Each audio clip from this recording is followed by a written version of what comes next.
All right, what is going on? How are y'all doing out there on a Monday, May 9th? To all of those mothers out there, a very happy Mother's Day to you yesterday. I celebrated my mother, Lorene Johnson, who is part of the group, and my wife, Kira Johnson, who is also part of the group, and hope that all of you all, whether your mother's here, whether your mother isn't here, and you just celebrated them for bringing you here, because that was the only way you got here, contrary to belief. Uh, Everyone has a mother. We're celebrating that today. Hopefully, everybody enjoyed that day, at least definitely honoring your mom. I have been off for a while. I guess that draft probably zapped a lot from me. I had planned on going on possibly that Monday. I think some other things probably stepped in the way, but I am back and here to talk about post-draft stuff. So, uh, not a whole lot of news in between time. I know the Grady extension happened, and I think I popped in and briefly talked about that for quick second. Seems like it's definitely going to be a contract kind of friendly to us because this particular year he doesn't count against the cap as much as he would have. I think his base salary is actually about 1.4 million or matter of fact, instead of guessing, let me look right quick. His base salary this year is $1.47 million. He is due $8 million signing bonus, but actually he got all of that signing bonus this year. So he gets, I think it's $32 million this year, but with the signing bonuses, they're able to spread those down the way. So he's getting the bulk of the money of that 51 million this particular year. And then afterwards, it's cool enough for us to spread it down the line. I honestly don't think he'll see the end of that contract. I don't think so, but we'll see. But 3-year extension, $51 million, good for Grady and good for the Falcons, because as much as we are transitioning, or however you want to call it, rebuilding, retooling, whatever, you still need some veteran presence on your team, whether that be offensively or defensively. Obviously, the offense is going to go through major pains, at least trying to, get to know each other and know how each other work. We're going to, one way or the other, there's a new signal caller behind there, whether it ends up being Marcus Mariota the whole year or Desmond Ritter. I'm going to tell you reasons why I think at least by the end of the year, it almost has to be Desmond Ritter. We have new wide receivers aside of OZ out there.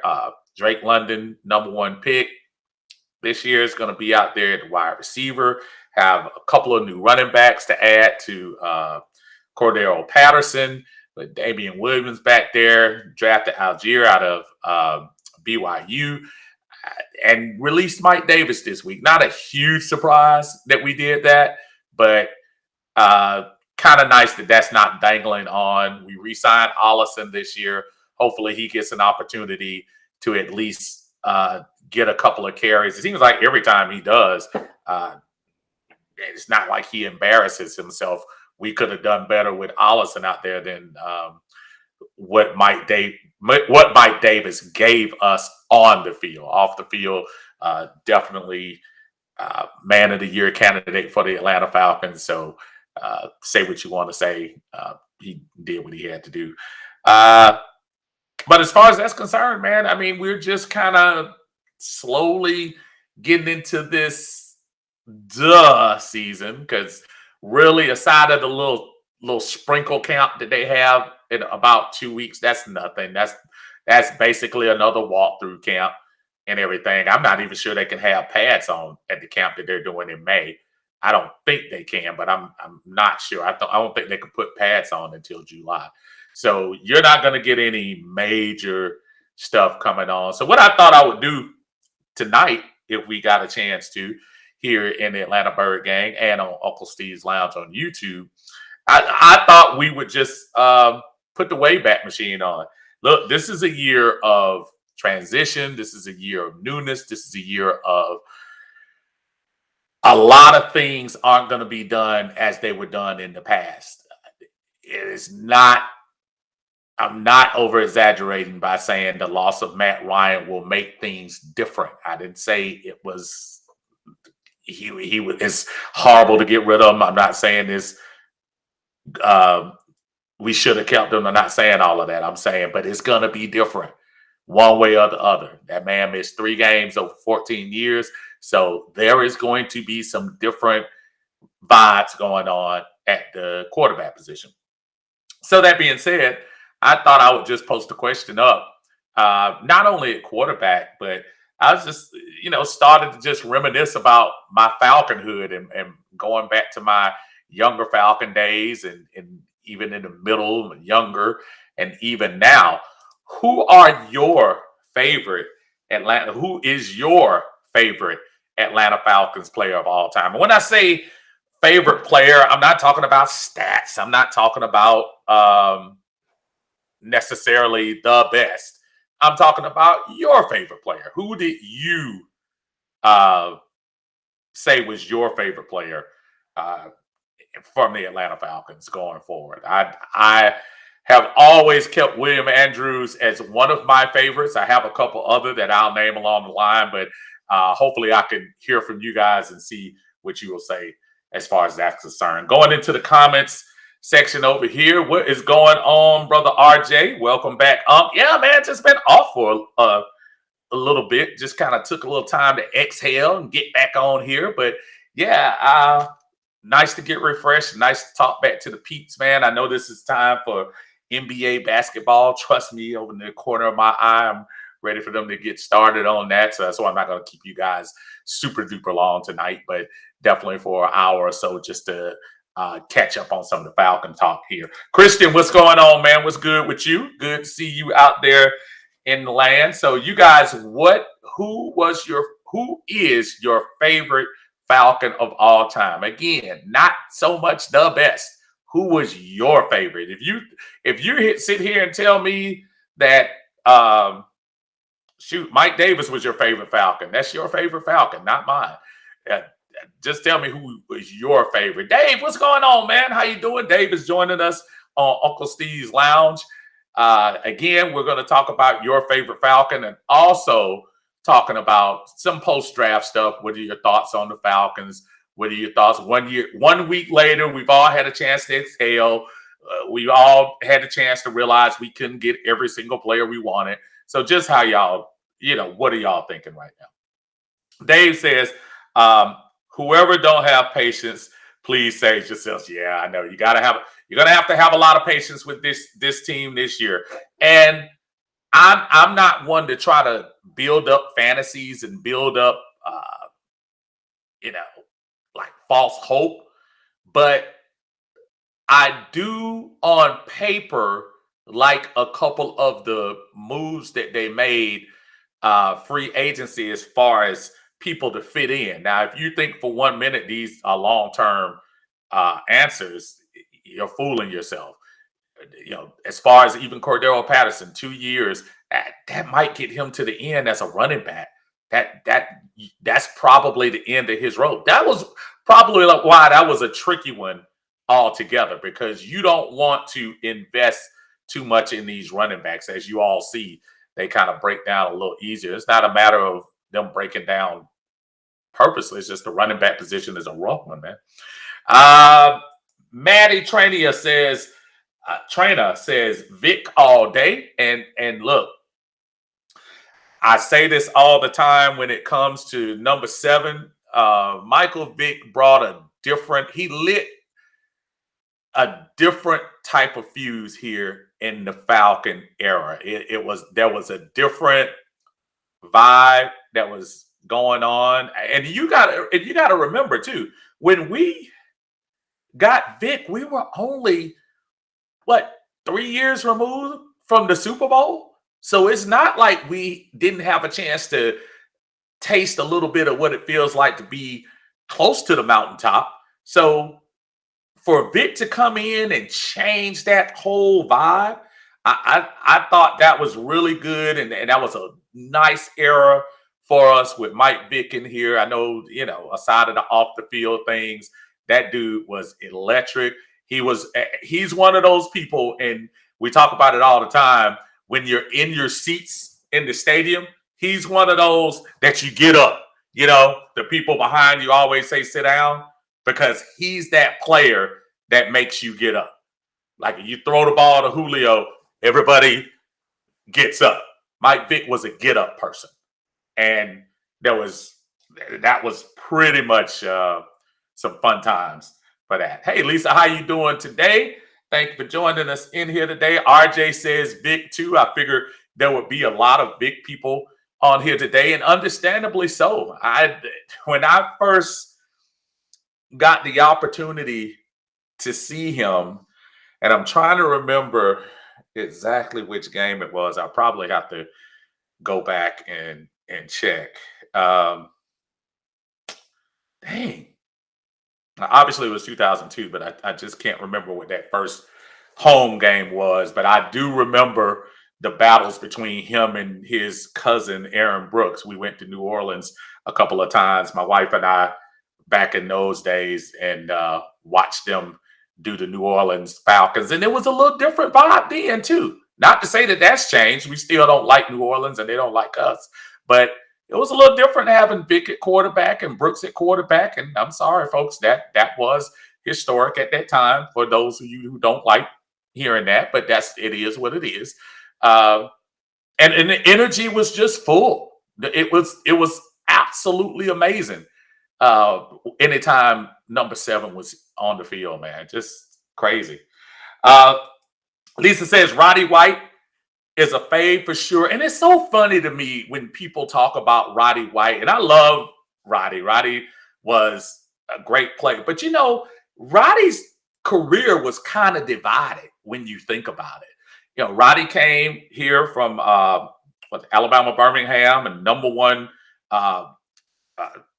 pick, and he was brought in to right the wrongs of the Peerless Price draft that y'all trade, if y'all remember that. Well, they thought they were bringing in Peerless and he was going to save the day and be the great receiver that Mike Vick needed, and turns out that Roddy was that guy. But those first years, it was a little slow going for that connection, and then of course the things with Vic happened, and Roddy, who was growing into a good receiver under Matt Ryan, turned into a very good receiver. I don't think anybody would mistake him for one of the top 5s. He may have had 1 year there where he might have been a top 5 NFL receiver, but Roddy White caught everything you gave him. You didn't see him until probably later. I say early in his career and late in his career, maybe the first year and those last years. It was very seldom that you see Roddy drop the ball. And the one thing you did see, Roddy used to beat up on them defensive backs. Roddy was a strong cat. I mean, super strong. So anytime he got the ball in his hands, the possibilities of him breaking a tackle was just, kind of crazy. Tidy, what's going on, my friend? I kind of knew you would say Roddy White in there. I was waiting for the Devonta Freeman answer from you too, but I know Roddy's a big favorite of yours as well. Yeah, Roddy, Yeah, 84 was a bad boy, man. He was a bad boy. Arguably, I still kind of am a little bit old school with my receivers. For some of you who didn't get an opportunity to see what Alfred Jenkins really was out of Morris Brown to this team, and the connection him and Steve Barkowski had in the late 70s, early 80s, I'm trying to tell you, y'all missed you missed the connection. But that being said, it's hard not to say that Roddy arguably is probably the second best receiver. He has, before Julio broke most of them. He had, I think Roddy still has the touchdown record, but he had all the other receiving records prior to that. Matt Trainer also says Tony G and Alex Mack. Alex Mack, one of the moves that truly changed the course of 2016. Because if you really think about it, we had the same four guys on the offensive line. You still had Chester, you still had Levitre, you still had Jake, and you still had I'm messing up. I'm trying to think who the other guard was. But Alex Mack came in and solidified things, man. So Alex Mack, I can understand that he could be the best. Tony G, man, another one who kind of helped solidify this team. When Matt was here, gave them. I was watching the game the other day, replay game. I think when they were going through Matt Ryan folklore on NFL Network, the game that Matt came back from injury in 2009, when we had already we were going to miss the playoffs already, but we were trying to play for that back-to-back winning season, and he drove down against what was a really good New York Jets defense and threw the winning touchdown to Tony Gonzalez. Tony Gonzalez was a nice steadying force for Matt at that time. So, yeah, I could see how people would say that. Tony G kind of turned me a little bit with all the nonsense at the end of his career, whatever that stuff he did with his contract with us. But yeah, pretty good, man. Pretty good stuff. Christian also says Ray Buchanan. This brother played in my alma mater of Louisville, and he was part of the Dirty Birds. Vic speaks for him himself, how he would show out. Yeah, Ray Boo locked it down for a little bit, and Ray Boo was the truth at Indianapolis before he got here. But when he got back there to the secondary, yeah, he was pretty much a lockdown guy back there in the back, and a huge reason we made it to the Super Bowl back in 1998. Ray Boo gets all the love, and I think that might have been. I'm trying to think. Was he all pro that year? He might have been all pro that year. I'm sure he was. But yeah, Ray Boo, awesome. Christian said, if I had to put a top three of my favorite Falcons I like watching is Buchanan, Vic, and Julio. And obviously, Jet is going to get on the list. Julio, who was brought in to get explosive plays. Y'all know what I'm talking about. And turned out all right. It was kind of interesting because if y'all remember that year, the choice was supposed to be between AJ Green and Julio Jones, because a lot of people thought AJ Green, who's had a decent NFL career, but he hasn't had a Julio career. That was the big decision coming into the draft that year. Which one do you get, the Georgia receiver or the Alabama receiver? And I'm glad we ended up choosing that one. James Z, what's going on, my friend? Said Peerless Price was a number 2 who thought he was a number 1. He actually was a number 2 in Buffalo. And when we got him, we were so starved for some attention at that wide receiver, because I think at that time, who did we have for Vic? Was it Sean Jefferson? No. Was it Sean Jefferson? It was some weak guys that we had at receiver at that time. So, yeah, Vic needed some help on this. I'm going to put something in my YouTube link for some folks later on. My brother Z that's my Army vet buddy, got something that I want you guys to pay attention to. I'm going to link it on my YouTube at the end of this live and place it on there. But you guys take a look at it, man. Just some difficult times for some folks that he knows, and I'm going to put it down there for you to check out a little later on you guys on the YouTube side. Let's come back.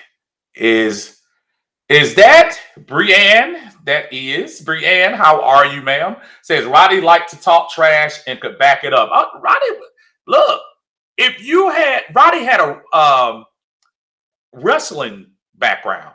Roddy was a tough dude, man. Don't let that little high voice fool you. But Roddy was a tough cat. So, hey, Roddy could probably back it up. Them guys used to look at Roddy and listen to him talk and probably took that for granted. But Roddy was a tough dude, man. Tough dude. Tidy Comes said that wrestling background helped him with his physicality. Yeah, literally on the same page with you. Roddy was a tough customer and just developed enough in Matt Ryan's infancy that he was able to help him out a lot, especially from 2008 and 2009. He was one of those cats that really did a good job. Tiny talking about Steve, we all know all the players from the 40s, man. Alfred Jenkins, ask your family members who are a little older than you, Tiny. Alfred Jenkins was a bad boy at wide receiver, man. I'm trying to give him some love, man. Alfred Jenkins, Alfred Jackson, Wallace Francis, pastor. I think he still has a church up here, man. Those cats were good. I know you remember Stacey Bailey. Stacey Bailey was a pretty good receiver in the early 90s. Yeah, it was some other folks, man. I know now they throw the ball a lot more now. So those guys didn't probably get the love that they would have gotten now. Billy Rickman. I don't know if y'all remember Billy Rickman, White Lightning, original White Lightning. That bad boy, he was pretty good, man. And you're wrong for that, man. Let me see. RJ says, I was waiting for you on you and Tidy to do a post Falcons draft talk every day until the bird game for the live. Love listening to you all and Marcus. And yeah, man. I'm gonna tell you what happened to me. So this probably does go along the line with Tidy said. Yeah, I was tired, man. I know we done the one on Thursday, and then we did one on Friday. I had planned on trying to come on that Sunday, but geez, man, I think I just got tired. I think I just got tired at the end of the day. And yeah, that was a little bit of fatigue caught up with me. But obviously, you know, we love talking Falcons on here. So anytime I get on here, I have no problem talking about these cats. James Z says, yeah, I'm old school, love Alfred Jenkins. And yeah, knowing that you're my age, you probably appreciated Alfred Jenkins back then. I mean, Alfred was, he was a nice piece. If you want to relate him to anybody today, I would probably put him in a Terrence Mathis to relate to people now. I probably put him in a Terrence Mathis type of role, kind of wide receiver. And again, late 70s, early 80s, they weren't throwing the ball all around the place like they are now. The only teams that were doing that were like San Diego Chargers, a couple of AFC teams. Elway was tossing it up like that back in the day, but everybody didn't throw the ball like that. So, yeah. Rand says, Michael Turner was another one of my favorites. Michael Turner, who's, to me, Brian, is somebody who doesn't get his due because he truly, along with a rookie Matt Ryan, helped to stabilize the offense those first few years. When he came, he was behind LT, LaDainian Tomlinson, up there in San Diego, and was that spark plug off the bench for them. So when he came, kind of what James was talking about with Peerless Price. Peerless Price was a number 2 in Buffalo when he came down here to Atlanta to be number one. Same thing with Turner. Turner was a clear number two. And when he got here to Atlanta, his job was to tote the load. And I'm trying to tell you, pound for pound, dollar for dollar, I still say Michael Turner was the best free agent in Atlanta Falcons history, without a doubt. So I just, I think he was very, very, very underrated. Very underrated. And I gotta see it in history, he's got to be close. I think Gerald Riggs is still the all-time rusher, but he's got to be pretty close, top five at least, all-time rusher. RJ says my favorite three is Vic, Crumpler, and Duckett. And boy, Crumpler is one of those cats that I wish would have had an opportunity to have a little bit more longevity. Because the one thing about Crump, man, Crump caught the ball and Crump made you feel it. And he's not going to get mistaken for George Kittle or Travis Kelce or any of these newfangled tight ends now. But Crumpler was a very valuable piece of those Atlanta teams in the early 2000s and a really good mix. TJ Duckett out of Michigan State, man, just again, I think I've spoken on this before. Just when Ludacris and what was the song? Dun, dun, dun, dun, move, get out the way. When anytime you got inside the five and you saw Big Duckett rolling out there to get inside the end zone, man, that worked quite a bit in the DVD days and the done Big Duckett days. And he was a very valuable part of that Atlanta Falcons offense, man. Duckett was a bad boy. Mike Jenkins, the other one, Mike Jenkins. How can I forget? That was the guy who caught Matt Ryan's first touchdown. Good receiver, should have been better, but good receiver. Lisa says, "Wow, what kind of Roddy White impersonation was that?" I'll tell you something, right? I'm sorry, man. My impersonations aren't on task all the time, but I try my best. That's the best Roddy White I could do. So we'll try it again a little later. Christian says 45 TJ Duckett was another I enjoyed on the Falcons. I need to find his jersey. So funny you say that, Christian, because I had TJ Duckett jersey too during that time. Everybody had that was the one jersey. Until Matt Ryan. Matt Ryan might have been, I take that back. He was the second because I got a Barkowski jersey a long time ago. But I didn't get a big jersey because everybody else had one. And I was one of those cats that wanted to always have the jersey that no one else had. When you went to the stadium between 2002 and 2006 and 7, or 2006, that is, all you saw was number 7. All you saw was Vic. That's all you saw. So I wanted to get somebody different. So I did. I had Duckett on there, and Duckett was a beast, man. He was an absolute beast when he was in there. Jackie, what's going on, sir? William Andrews, and that is my favorite player of all time. For those of you who listened to me long enough, William Andrews out of Auburn in the wishbone with probably the most underrated wishbone of all time. For those of you who are back in the day, with James Brooks and Chuck Muncie back in the wishbone at Auburn, and William Andrews was the blocking back.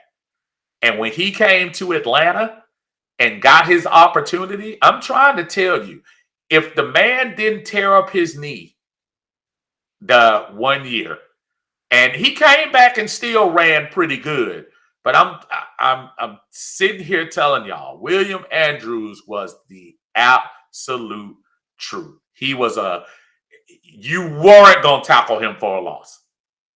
And I don't know. Obviously, you might find film that somebody will tackle him for a loss. 95% of the time, you weren't standing him up on the line of scrimmage. He'd fall forward 4 yards. That was back when our running game, we had a nice backfield of William Andrews and Lynn Kane. Somebody we don't talk about a lot. Back in the day, they came very close to being the first duo to rush for 1,000 yards. If they believe that Pro Bowl season, William Andrews ran for like 1,300 and Lynn Kane was right under 1,000, right about 9. So that was really one of my favorites of all time. And I said, I know sometimes I'll change daily, but William Andrews is always one of my top players. Brianne says, Warwick Dunn, especially his contributions off the field in the community, very nice and humble person, and met him at training camp, even though many didn't know who he was. He looks ordinary because he's kind of a shorter dude, and he doesn't look like a football player. But at Tampa Bay, before he got here, I mean, he was just a tough little runner.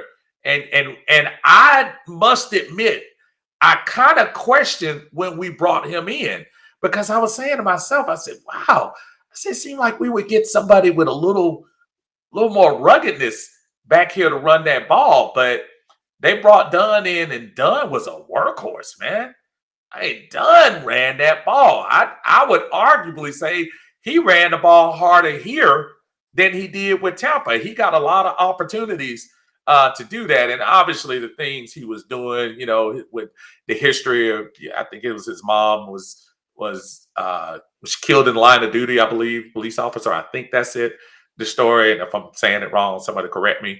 And he gives these homes to single moms, and just a great guy. Now a part owner of the team, at least owns a percentage of the team. So good for him. Good for Warwick. Warwick, great ambassador for the Falcons nation. Absolutely. James says William Andrews could run. Don't forget Joe Cribbs in the back in that wishbone. Absolutely, Joe Cribbs. And I'm trying to tell you, man, them boys. Listen, William Andrews. That was just a hard-hitting cat, man. Hard-hitting cat. And people who don't remember, go back and try to look. You'll see some real running there. Christian says, crazy question. Does anybody know how much Vic made off jersey and shoe sales? Because his gear was everywhere in schools, music videos, movies, etc. I have no idea, but I do know this. When he came out with the Nike commercial with the roller coaster and the Mike Vick experience thing, and for a Falcon fan, that was odd. I think I remember Prime making a commercial. I think now I was too busy up there with my brother James back then when right around the time Prime was drafted. But I thought I remembered him making a Falcons commercial in his Falcon gear. But to see Mike Vick in a commercial, an Atlanta Falcon, when you always saw Terry Bradshaw and Roger Staubach and Lynn Swan and, Joe Montana, you saw all of the Golden Boys making all the commercials. And then all of a sudden now you see, okay, Mike Vick in an extended commercial, not like a 5-second flash commercial. Now, that's a pretty big deal for Atlanta Falcons fan, because you say, hey, he's arrived. And for an Atlanta Falcon person to arrive, that's crazy. So at that time, I was very excited for him. But no, I don't know as far as his net worth and all of that. I have no idea. I really don't. RJ says, what is your final thoughts and grade for the Falcons 2022 draft class? The first thoughts I will say is they had me worried on day one. I am, and when I say worried, I'm not going to fake that, we shouldn't have got a wide receiver. I said before the draft, it wouldn't shock me if they got any combination of wide receiver, offensive line, defensive tackle, defensive lineman, safety, quarterback. None of that would have shocked me because guess what? We needed all of those folks. So when we got Drake London and he was the first wide receiver off the board, that was probably the part that was a little shocking to me because I was saying to myself, okay, if wide receivers have already bypassed the first 7 picks, I should say, then that means that the wide receiver to be able to grab a wide receiver that you like should be pretty easy. But as it turned out, once we made our pick, the run on receivers went quick. And the Falcons, it's obvious that Drake London was top on their list because you had all the other suspects, the Olive and Jameson Williams and Dotson from Penn State, and the other guys that we had been talking about at receiver all kind of fell in line afterwards. So at least they had a plan. Day 2 made me happy. I was so happy what they did day 2. I love the fact that we got a linebacker. Listen, I'm not going to pretend like I knew who the guy from Montana State was, and 98% of y'all don't either. So I just have to wait and see. He could be anything from a steal to another John Kaminsky when you think about it. So I'm just going to hold off judgment on that until I see him on the field. But to be able to get the defensive end from Penn State, I thought that was great.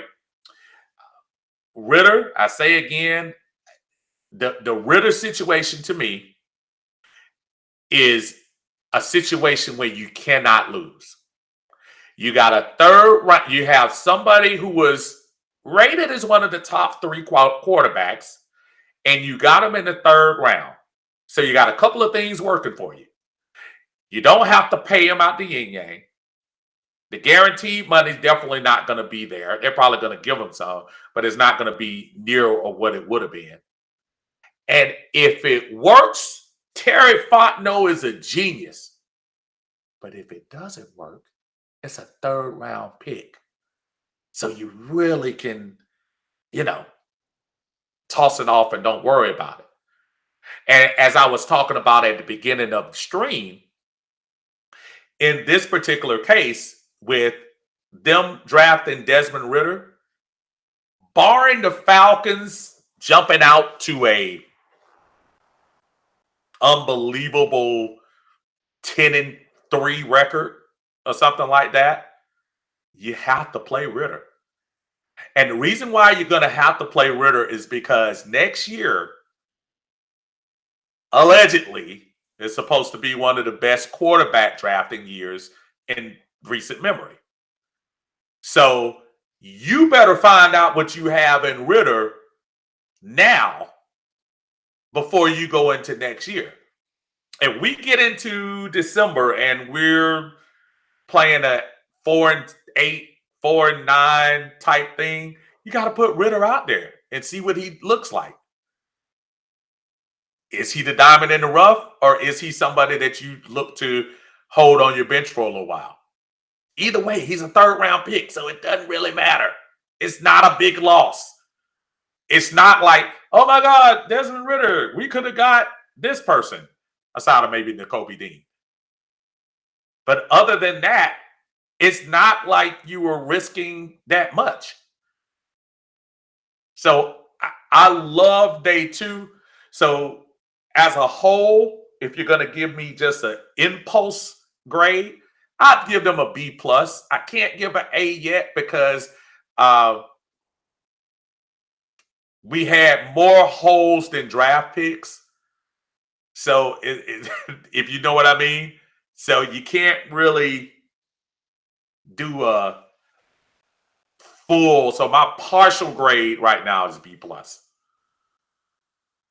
Yeah, we'll see.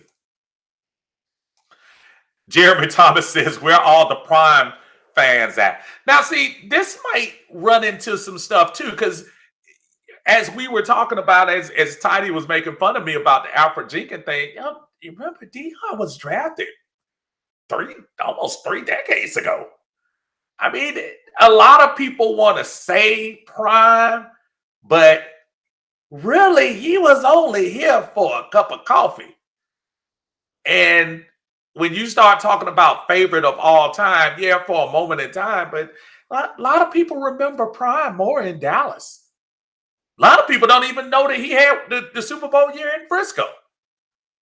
You remember Prime's biggest moments, biggest times in Dallas, even though a lot of people arguably say he was a better player in Atlanta. Well,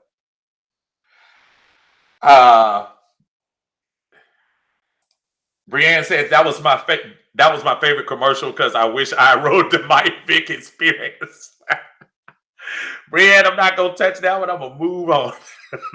Okay, so Vic. Okay, so it was that next. Jeremy says Vic had the #1 jersey sales in the whole league just when he was in Philly. No telling how many he sold combined. And Jeremy, I believe you.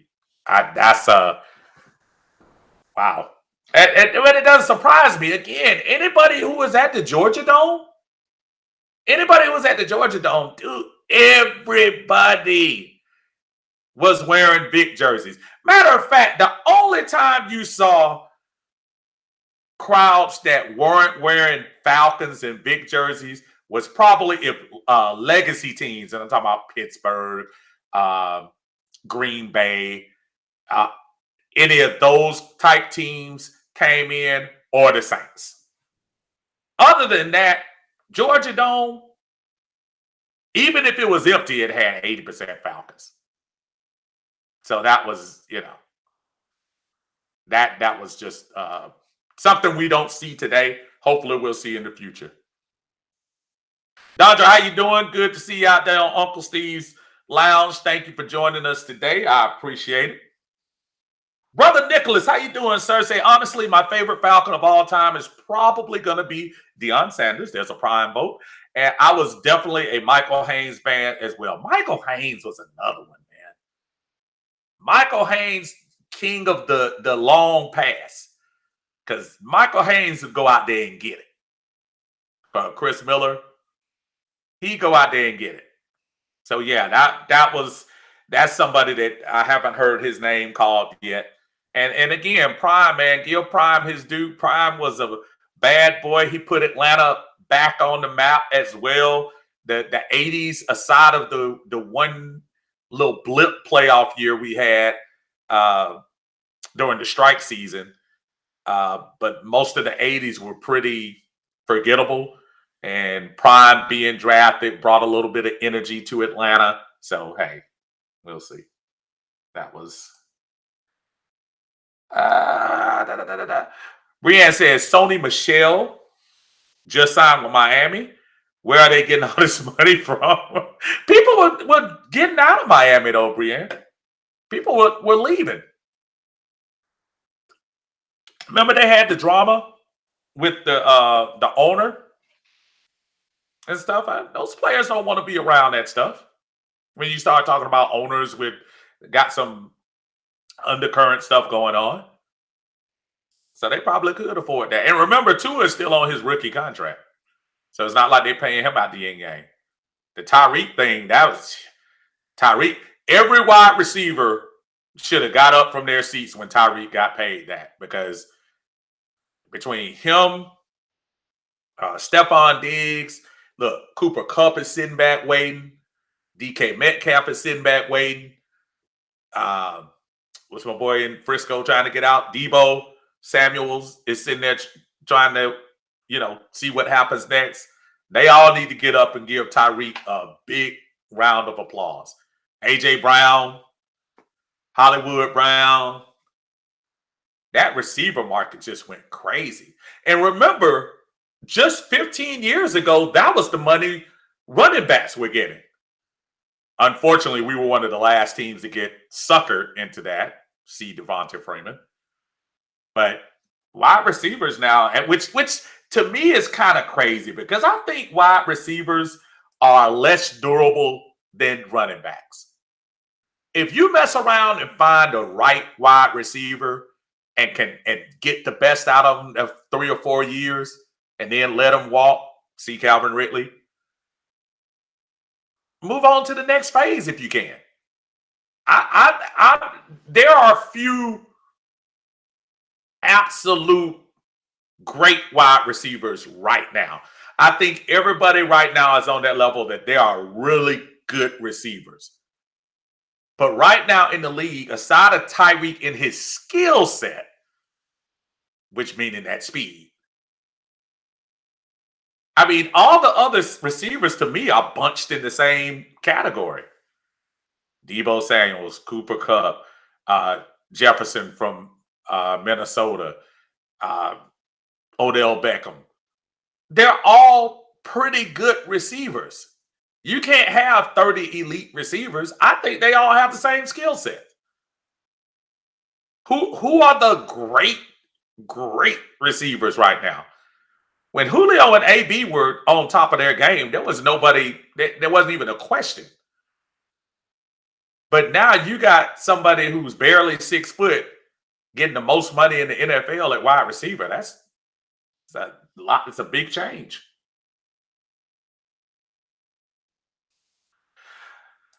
Jeremy says, hypothetical. Riddler and Riddler. I got to stop calling that man Riddler. Somebody was joking about that man's name, talking about Riddler. I said, yeah, that's not that man's name. His name is Ritter. So let me stop. Ritter and Mariota play equal time in 2022. Mariota shines. Ritter is awful. Do you draft a quarterback in 2023? Yes, because that's one of the reasons you want to find out. You set it up perfectly, Jeremy. They split time. Mariota is shown to be the man. You still got Mariota on a relatively cheap $12 million next year. Ritter, again, third-round pick. He won't be the first third-round pick in history to either get benched or get cut in his second year. And you start all over. I think it's perfect. Now, if wins and losses become factored in, I was looking at the draft, and what's his name? Todd McShay had us drafting was that boy named Will Levis from Kentucky? And I'm not sure if that was the guy I was looking for. But at the same time, yeah, that's exactly why you need to put Ritter on the field and see what he has. We have to, at some point, barring an unbelievable, unfounded playoff run that the Falcons make, which I'm always rooting for. But if not, I say even if we're 500, even if we get down to where we're 6-6, I think you still got to see what Ritter has. You do, because if you go to 2023 draft and you're a top 10 pick, and you want to know which direction you're going in. So, good question. James says, I watched Ritter play quite a few times. He has a high upside, could be a Tony Romo type player, and that would be great. And keep this in mind, folks. We're about to see a skill set here. We're about to see a skill set here that we haven't seen in Atlanta on a regular basis since 2006 to a whole new. So we're almost 20 years removed, yes, from, as Brianne said, the Mike Vick experience. So this type of quarterback that you got coming in here, which Romo fit that perfectly. Romo was an athletic little dude before he got hurt. Romo moved the pocket.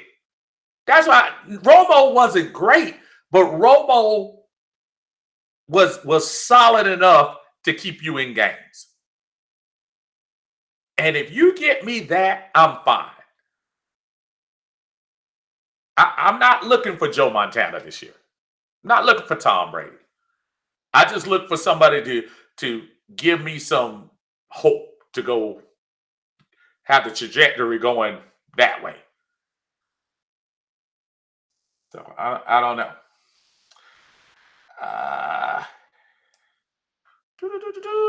Uh, Jeremy says Prime made me a Falcons fan, but Dion isn't in my top 5 uh, favorite all-time Falcons. It's the same for me.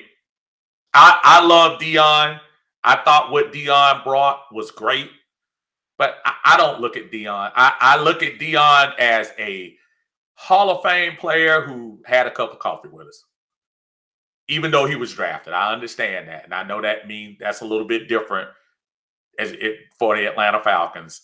But at the same time, I just don't hold him in the same. I don't hold him in the same regard as I hold, and this is probably blasphemous because he didn't start here.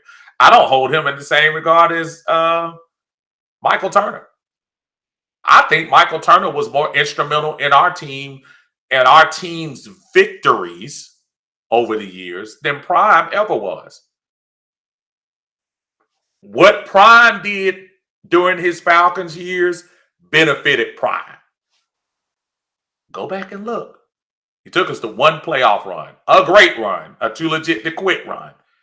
But when you think about it, the only person benefited out of his growth and career was Prime. The team didn't benefit. The team didn't, after that year, get any better.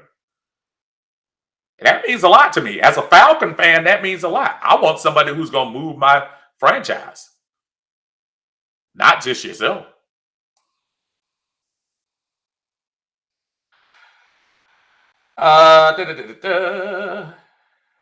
What does this say? Dondre, what's going on? Dondre said, I read a story about the Cowboys trying to go after Deion Jones. That's Quinn's buddy. What do you think, Uncle Steve? It depends on what we get back from. See, we're past the draft now. So I'm not just giving Deion away unless, if we're making a player for player swap, it depends on who you're talking about coming back here. But I'm not trying to hear about 2023 draft picks right now. Now, since you passed the draft, yeah, we need Deion now. We need that body because there are so many inexperienced players coming in, maybe talented, but inexperienced. I don't want to just give that away to Dan Quinn and not get anything back in return. Now, if you tell me he's going to give me one of the defensive linemen, maybe. But I can't do it. I can't do it. Not right now. Brianne says the roller coaster ride. I was hoping you get that. James says loved Prime and Brian Jordan in the secondary, and then the Braves. Yeah, man, Brian Jordan. That's another little cat, man. He was good for the Falcons too. We appreciate that. Corey, what's going on, Corey? Corey says Vic hands down. True. A lot of votes for Vic. A lot of votes. Nicholas says, I'm on the fence if you let Mariota and Ritter compete in camp. If Ritter is the better quarterback, then you play him. If he's not quite there, then you don't rush it. And depending on our season, you let him give reps if the season is out of hand. Now, we jumped all the way to the end, Nicholas. So let me be clear. Yes, you absolutely let them battle in camp. And if Ritter is your better option to give us a chance to win, you go with that. You absolutely go with that. So I'm not suggesting to automatically crown Mariota as the starter on May 9th. I'm not saying that at all. You're right. Let them go through camp. And if Ritter beats him, fine. If Mariota beats him, let Mariota start. My only caveat in that was if we get to the 3-quarter period of the season and we are completely out of things, which is hard in the 17-game season and now with the extra playoff team. But if we find ourselves totally out of it and there'll be no deep consequences, then you have to throw Ritter out there to see what you want, because that could steer your direction in 2023's draft. So I aside of the point of let them battle in camp, I think we're saying the same thing, but I do agree with you. Yes, let them battle in camp. Also, Nicholas says those were my favorite. Let me get down here. Pull this down. Said those were my favorite Falcons teams in the red gun offense with Andre Rison, Michael Haynes, Mike Pritchard, and the late great Drew Hill, Chris Miller at quarterback, and Steve Broussard, Washington State, running back. That was a really good team, man. That was a really good team. And ran into a Washington team, and I forget, if I'm not mistaken, it was raining when we played Washington as well. I think that was a Mark Rippon team that we played, and just ran into a tougher team. We were like the team people were rooting for that year. So that was kind of a good little run right there. But good team, very good team. James joins us again on YouTube. Says Miami saved up money for Watson and now have money. Yeah, I forgot about that. Miami was the first team to make the big run for Watson. So you're absolutely right. Also says the systems and penalties are built for. I'm trying to see what that says. Wide receivers are getting the hype. Yeah, wide receivers are right now the position.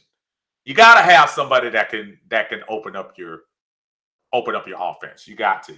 But the money, man, jeez, the money.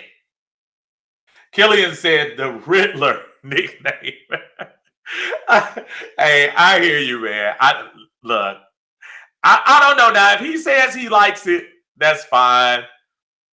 Man, do you know how many times that man probably hear Riddler in there? Because you know every amateur sportscaster is going to say Riddler, just like an amateur podcaster has said it 5 times a day. But we'll see. Maybe that'll be something he likes, I guess. Lannis, how you doing? Lannis says we could also use Ritter as trade leverage like Jordan Love in Green Bay. And that's true. If things don't quite work out like they're supposed to in 2022, or if hopefully Mariota bonds with Drake London, Kyle Pitts, and the rest of the offense and turns this thing into a grinded out type of offense and a winner, absolutely. There's nothing to say that you can't give Ritter away for the right price. That is. Ryan, what's going on, man? How you doing? We are talking about favorite Falcons of all time, not best Falcon of all time. Your favorite Falcon of all time, not necessarily best stats, best whatever. I love some of the names that we're seeing from this too. Also says Andre Rison benefited too. Andre Rison, that's another cat too. Brought him in here and he he's very good. Gregory, what's going on? Gregory says Dion brought an attitude to the Falcons. Yeah. New school attitude. You remember that was right about it. Now I'm going to go culturally, so it is what it is, folks. You didn't see the Jerry Curl chain wearing athletes, showboaty type cats like that before Dion. You might have saw one or two, but not in Atlanta. And for people who live in Atlanta to see what looks like you in lights on the big stage representing your city was a big deal. So Dion, with the attitude, with the shades, with the S curl in high drip, that was a big deal. That was your signature guy on your team. And say what you want to say, The city rallied behind that. And that did bring some energy. That did bring a different passion and a different type of thing. And look, it didn't hurt to have Jerry Glanville as your coach. Because Jerry let them boys play. And Jerry said, y'all can have all the attitude you want as long as we win. So from that standpoint, that's it is what it is. Killian says, Prime brought, or did I just say that? Oh, Prime, somebody else said that. Prime brought a spotlight to Atlanta with his swag at the time. Where we were afterthought before him. That's true. Well, everybody was when you think about it. There was really no team out there with swag before the Falcon. Before that, too legit to quit team, folks. Your idea of popular teams were the hardcore, rugged Pittsburgh Steelers. The Dallas would probably be the team you would consider to have swag. But even at that, with Tom Landry at the helm, it wasn't like they could swag too much now. Tom Landry wasn't going for all that. Right time, right place. Dion, Andre Rison, Jerry Glanville, all those combined elements at that time in Atlanta, Georgia, representing, changed the uniforms to all black. I'm sorry, folks. It is what it is. That changed the culture of football in Atlanta. And the sad thing was, it only lasted a year. If it could have lasted a little longer, it would have been nice. But yeah, that was different. It's so weird that the teams that won in Atlanta, they all had the little monikers. Obviously, the 98 Falcons team were the Dirty Birds and had the Dirty Bird swag. And that's what it took. And that's what it took to actually get the fan base to get behind them. You got the hardcores, the 24/7 folks, like I consider myself and a lot of folks out there, that stays. But you start seeing other people you don't recognize. Even the Vic years. We start talking about when Vic was here. And we were there the year of the Super Bowl and the year after the Super Bowl and Chandler's last year and stuff like. You weren't seeing those folks in there at Fulton County Stadium and the Georgia Dome. You weren't seeing people out there like that. Then all of a sudden, when Vic comes, not only did he bring attitude, but he also brought different type of fans. Man, if I had $1 for every woman, white, black, whatever, with tight shirts with 7 on their back and too tight jeans coming up in there that I didn't see 3 years before that, I would be a rich man. Because they wanted to be where the action was or where everybody was going to be talking about. And at that time, everybody was talking about Mike Vick. Kind of back to the 91 prime, everybody was talking about Dion. And everybody wants to be where something different is going on. And that's what's going on. That's what that is. Anthony, what's going on, man? How you doing, brother? Thank you for joining us on YouTube on Uncle Steve's Lounge. If y'all don't remember or know a friend, please check us out. Go over there. We are almost at 700, man. I appreciate that, man. 700 folks. Truly appreciate that. Thank y'all. Algier is I got back. Some of y'all start commenting. I appreciate that. Killian says Algier is looking like he may be a steal from his tape. I was looking at that. One thing I do like is that he did a lot of catching out of the backfield as well. So I like that versatility. And it looks like that seems to be the type of running back that Arthur Smith likes to have here too. So we'll see. James says, may happen by default. Mariota gets hurt a lot. Yeah, that's the asterisk that we all talking about too, James, because yeah, Mariota has been known to not be uh, able to finish seasons a lot. So that will be something to think about. Ryan says it was raining and they had a battle tested veteran team in Washington. Yeah. And, you know, going into Washington, that was going to be a tough road. I wish we had played that game uh, in the dome that year, but uh, if I'm not mistaken, I think we still had, I think that was still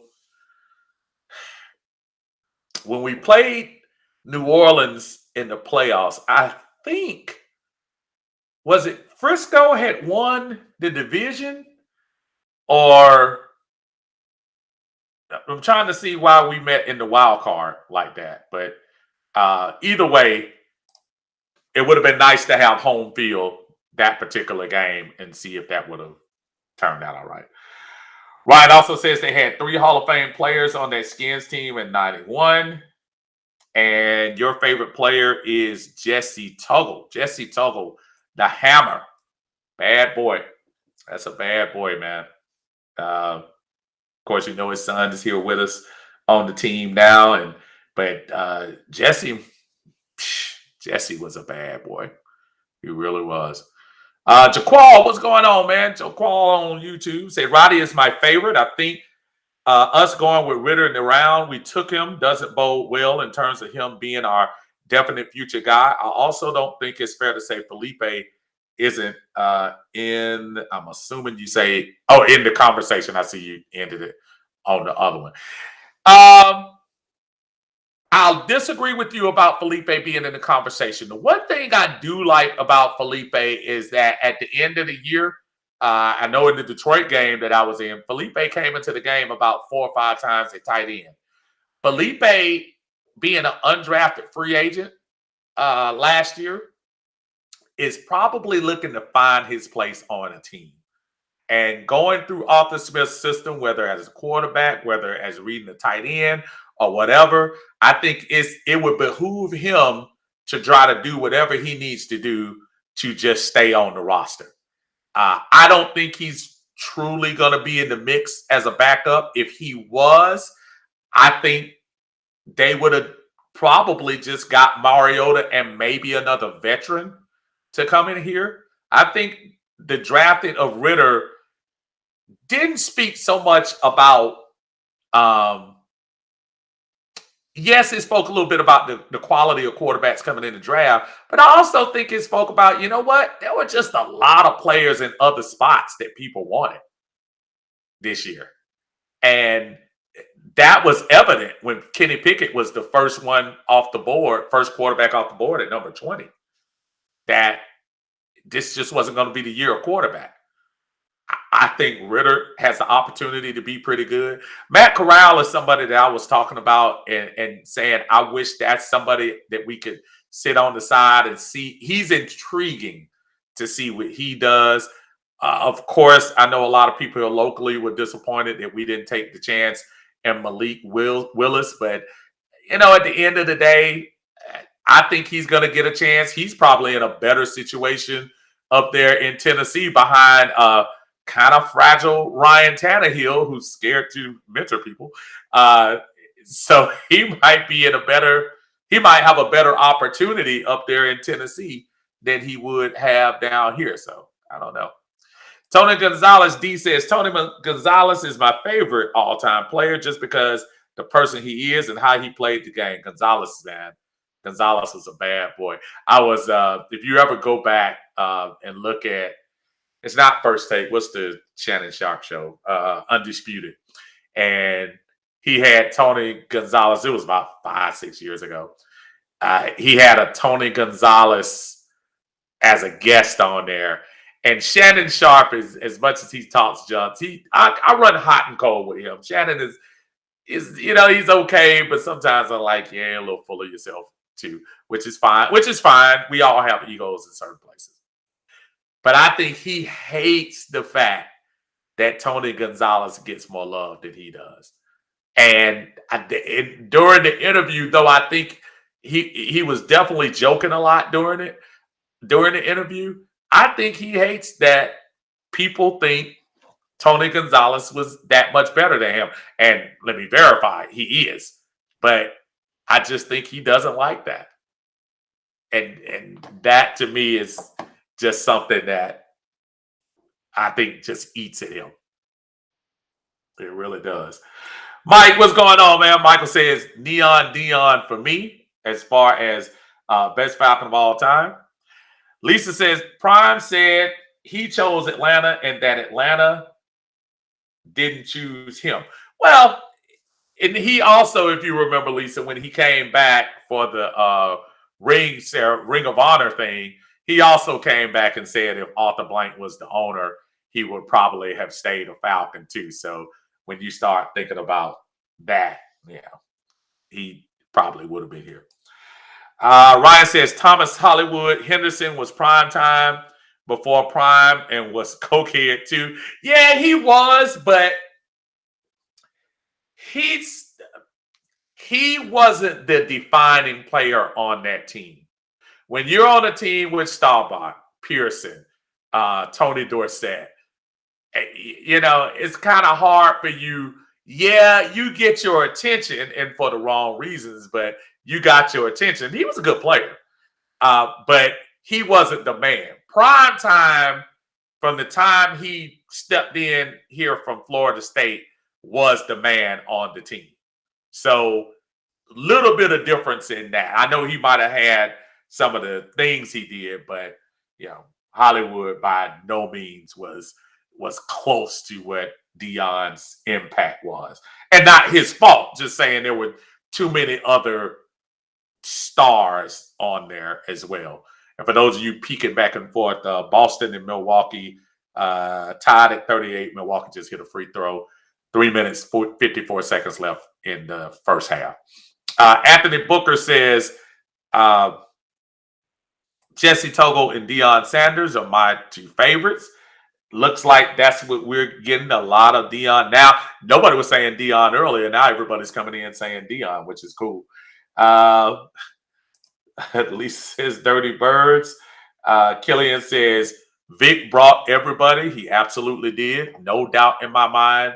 And also that was in conjunction as well with the dip in the ticket prices. I don't want that to be lost in the shuffle as well. Arthur Blank stripped down those tickets, and then you got a chance to see what a crowded Georgia Dome looked like back then. But that's not lost upon me that Vic brought those folks up in here.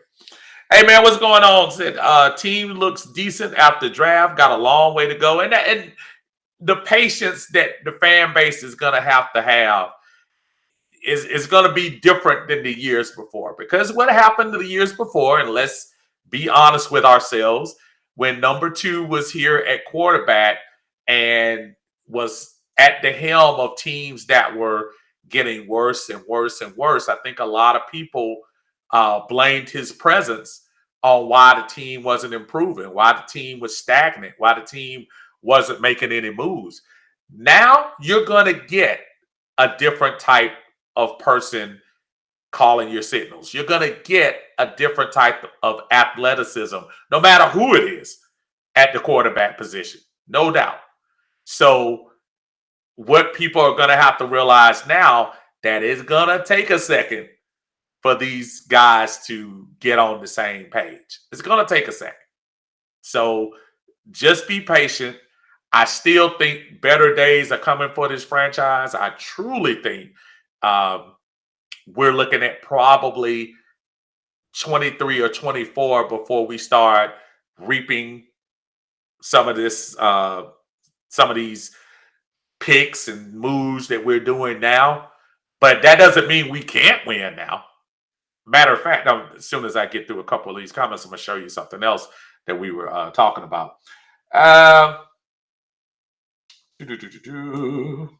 What did I see right here?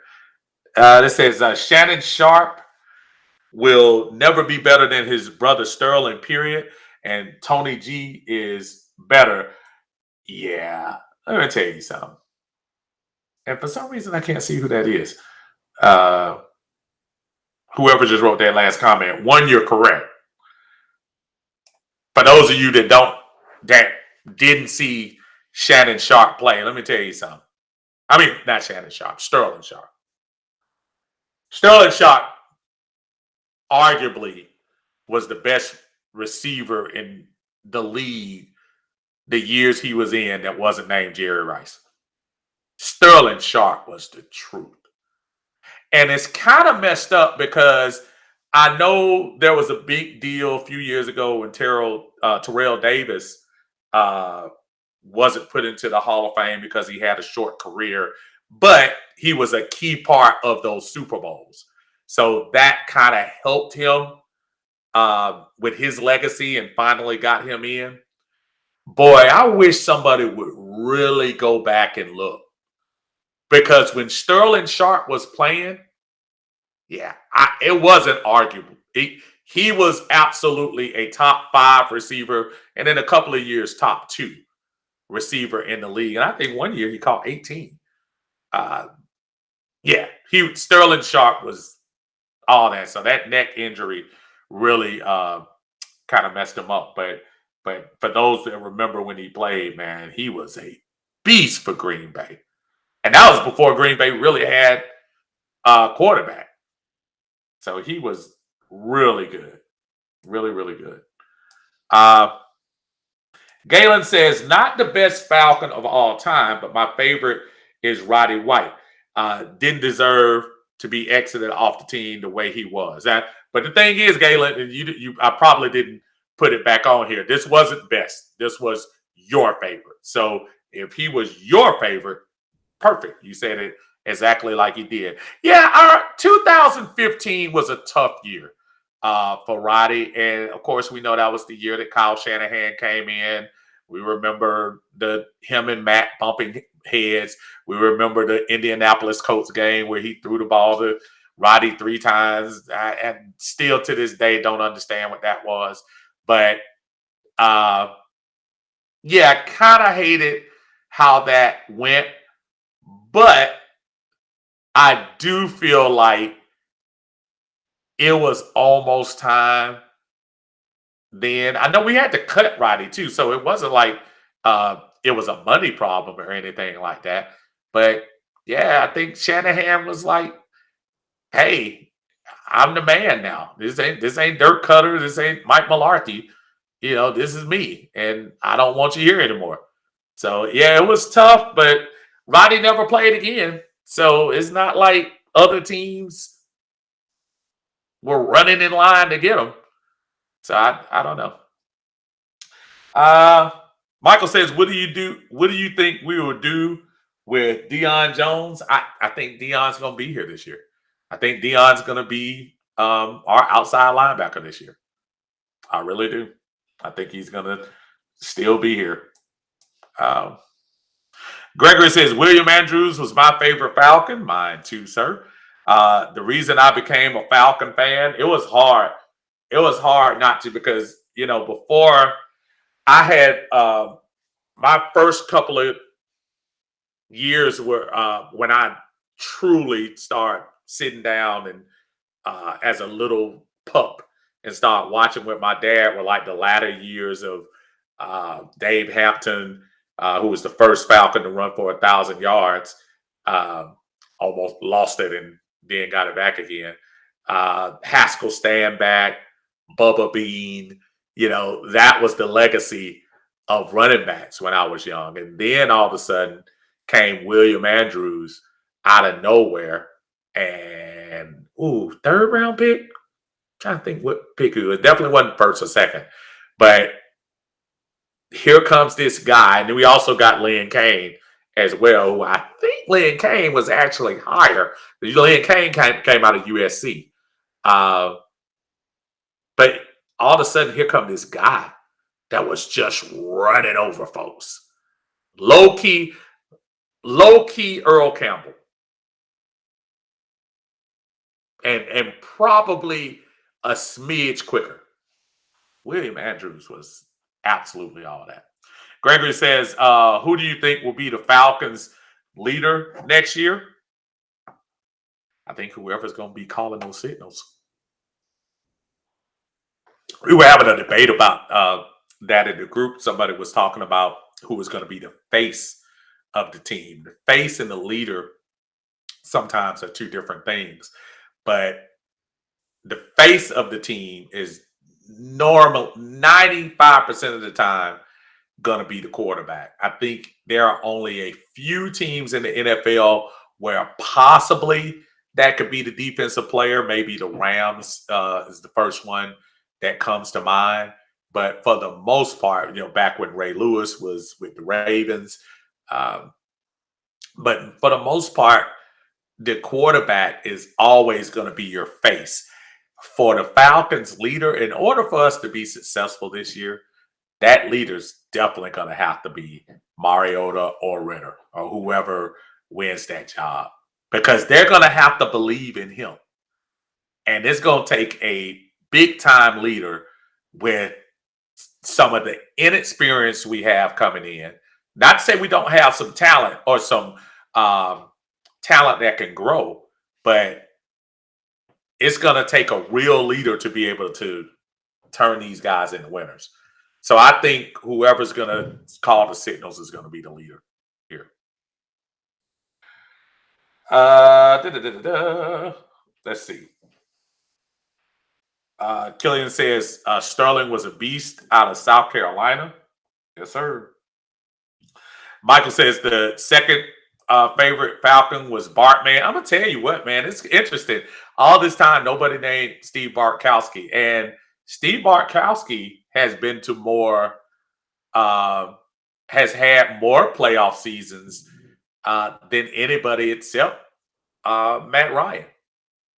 Because Vic only went 2 times to the playoffs.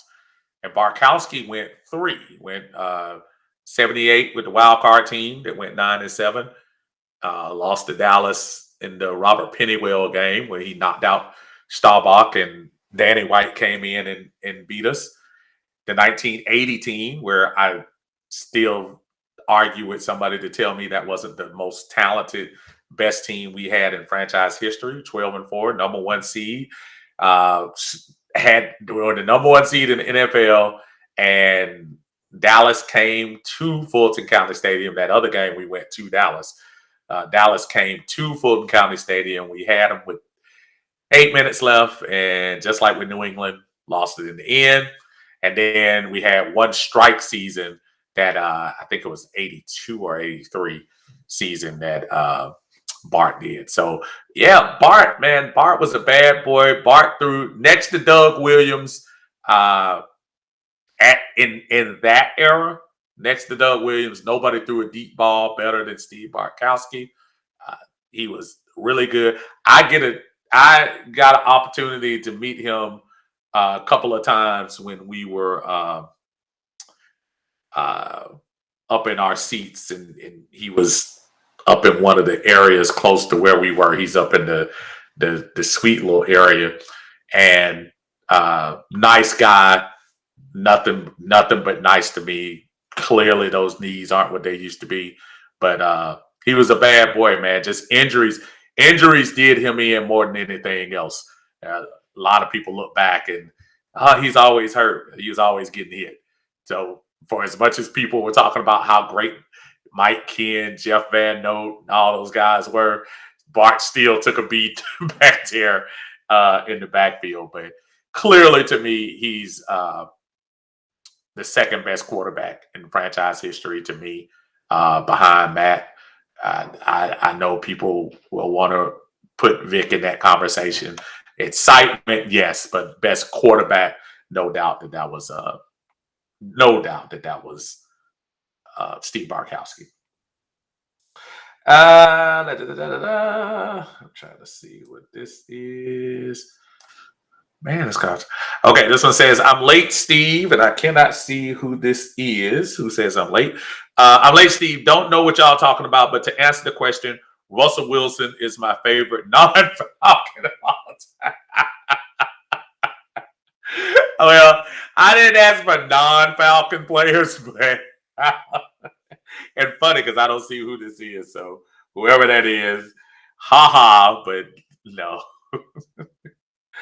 Oh, Jeremy says, say what you want about Jamal Anderson, defensive end Jamal Anderson, but he was number one in unifying entire fan base hatred for Jamal Anderson. Number 8 pick in that draft, I believe, number 8 or 7 in that particular pick. And yeah, when you start talking about bust, that was clearly one of the worst picks I think we've had in franchise history. He was not. Uh, he was not on there, so that is crazy. Trey says Scott Case. That was a good name because Scott Case. I know a lot of people remember Scott Case for playing with the Dallas Cowboys. Scott Case was a hard hitting safety when he was with us. Scott Case was a very talented cat. So yeah, that was a bad boy. That's a good name, Scott Case. Absolutely. Rusty said it's Rusty. I didn't click on the StreamYard. No, it's okay. No, it's no problem. Sometimes you can see it, and for some reason you can't on this particular one on here. Ray, what's going on? Say yep. And if I'm not, and if I'm not, you must have got cut off right there. But good to see you, Ray. Thanks for joining us up here. Say Michael, say Scott Case was nasty. Scott Case would hit you. Scott Case would. He put somebody significantly out when he was playing with us, and I'm trying to remember who it was. Somebody that was going across the middle. He was that safety, y'all. Then that was before they gave 15-yard penalties to guys hidden. Scott Case used to tattoo folks, and he wasn't the biggest cat in the world either. He wasn't. He was not the biggest one. Killian says number 25 in your program and number 1 in your heart. Scott Case. Yeah, man. Scott Case. I'm glad somebody mentioned him because he was pretty good. He was pretty good. James says, how about Mike Ken, who blocked for Bautkowski, A. Bear, Chris Miller in his 17 years? Look, Mike Ken is one of those guys that gets forgotten about when you start talking about great Atlanta players, obviously because he plays the selfless position of offensive line. But as I was saying before, him, Van Note, who played, I think, about 180 games straight at center for the Falcons too. I mean, those guys were truly a foundation for the Falcons, and they were really good at run blocking. They were excellent at run blocking. Now, pass blocking had a little bit less desired, but when you ran the ball, you went on Mike Ken's side. Mike Ken was all that. So, yeah, I'd give you that.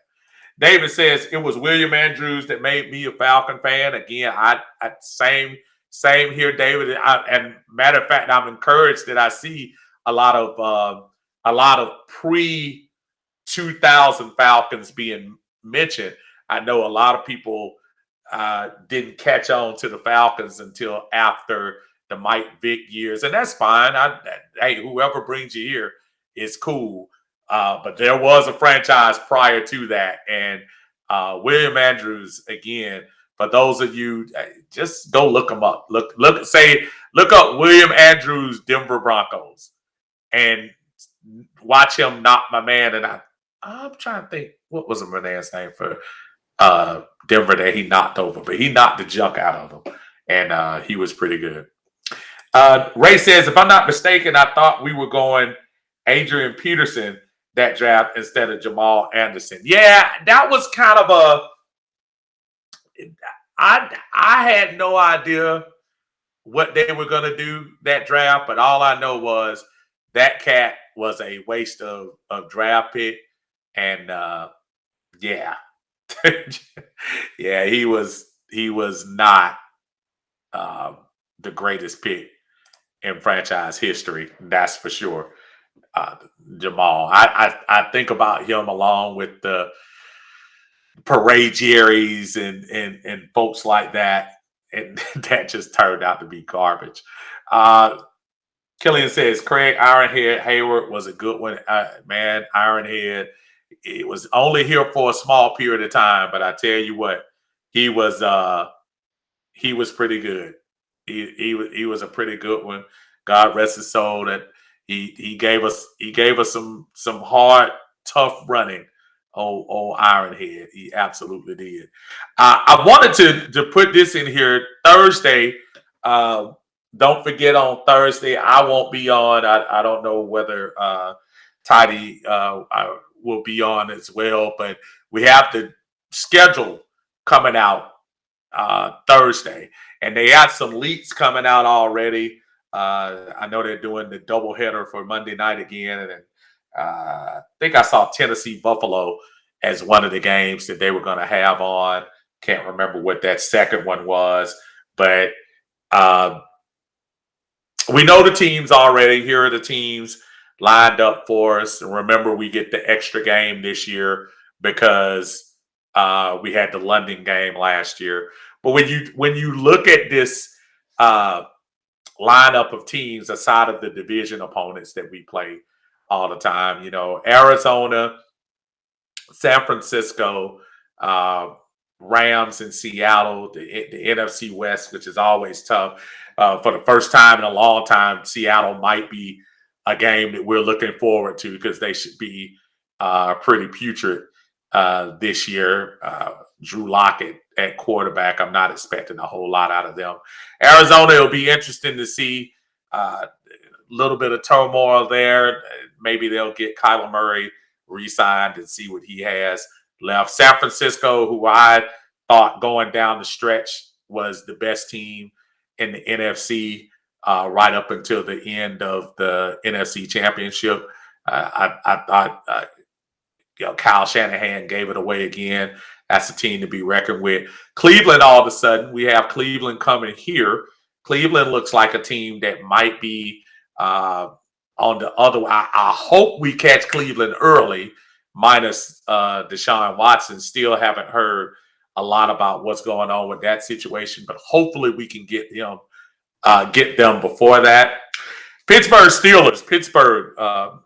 T.J. Watt, pretty much their signature player, but again, another team that on paper, I mean, I'm not sure if I'm as scared as them as a lot of other people think we should. They hear the name Pittsburgh, but yeah, Pittsburgh, yeah, Najee Harris is a good running back, but they have quarterback issues as well. So one unfortunate and Kenny Pickett, will Kenny Pickett be calling the not calling the plays? Will he be the signal caller for Pittsburgh going into this year?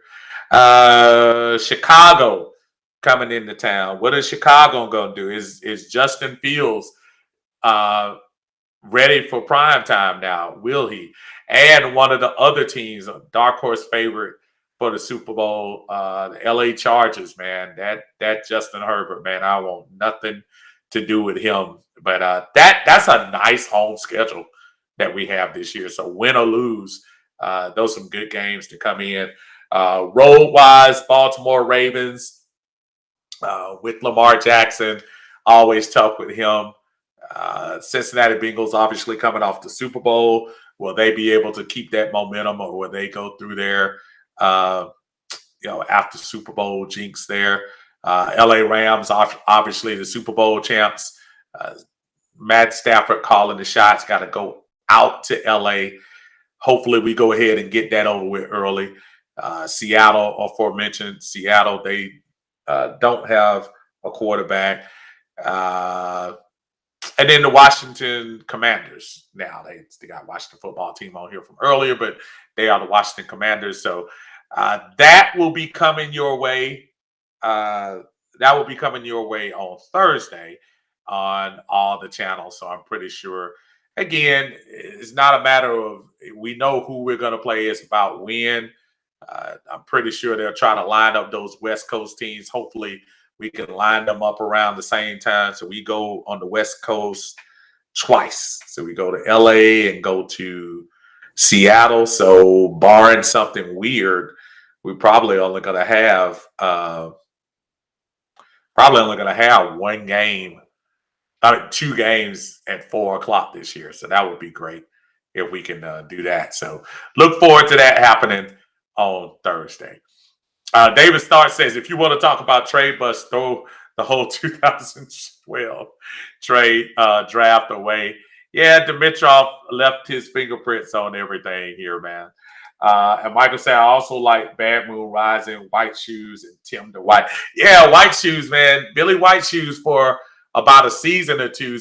He was not only the punt returner, he was actually our leading receiver that particular year, man. You have Billy White Shoes and Tim DeWhite. Tim DeWhite, another really good player, punt returner. That's where he made his hay. I think he was all pro actually the year we went to the Super Bowl. But he was actually a nice little gadgety wide receiver coming out of coming off the edge as well. He's a nice little pocket receiver. But anyway, y'all, it is 8:45, and I said I was going to stay till 8:30, but you all kept coming, so I don't mind keeping the conversation going. However, I am going to let you all go on a Monday evening. Hopefully, I'll be able to join you next weekend, kind of get back on a regular schedule. I'm trying to see if Sundays and Mondays are going to be a good opportunity to speak to you all. Don't forget, look out for Tidy. He'll pop in here every now and then with the red solo cup and cigar hour. And our brother Ryan Walker will be here, and I think it's Thursdays that he comes in with the bird cage. Him and Glenn Smalls always have some good conversation for you, talking about what's going on in Atlanta Falcon game land. Until then, man, y'all take care. Have a great night and have a great week. We'll talk to you then, y'all. Y'all, peace.